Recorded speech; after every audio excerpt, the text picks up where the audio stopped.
இப்போ ட்ரெண்டிங்ல இருக்க இந்த மாதிரி ஸ்கேலப் பார்டர் ஒர்க் வச்ச சாரீஸை நம்ம வியர் பண்ணும்போது கீழே ப்ளீட் வைக்கிற இடத்துல நம்மளுக்கு ஈவனா வராம அன்ஈவனா வருதா, அந்த ப்ராப்ளமை எப்படி சால்வ் பண்ணலான்னு இந்த வீடியோல பார்க்கலாம் வாங்க. அஸ்ஸலாமு அலைக்கும், வெல்கம் டு சரா டிசைன்ஸ். கால்கரையில இருக்க ஸ்கேலப் டிசைனுக்கு பக்கத்துல இருக்க எக்ஸ்ட்ரா ஃபேப்ரிக் இப்படி அன்ஈவனா இருக்கிறதால தான் நம்ம சாரியை வியர் பண்ணும்போது நீட்டா வியர் பண்ண ஒரு சாட்டிஸ்ஃபேக்ஷன் இருக்காது. ஸோ அதை எப்படி சரி பண்ணலாம்னா, இந்த மாதிரி ஸ்கேலப்க்கு பக்கத்துல இருக்க எக்ஸ்ட்ரா ஃபேப்ரிக்கை மடிச்சு விட்டு அது மேலேயே ஒரு ஸ்டிச் போட்டுட்டே வரணும்.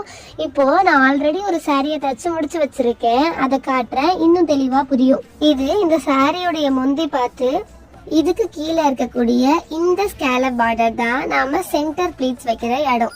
ஸோ இப்போ இதுக்கு பக்கத்துல அன்இவனா இருக்கிற இந்த எக்ஸ்ட்ரா ஃபேப்ரிக்கை அப்படியே பேக் சைட்ல ஃபோல்டு பண்ணி இந்த கார்னர்ல இருந்து ஸ்டிச் பண்ணிட்டே போகணும்.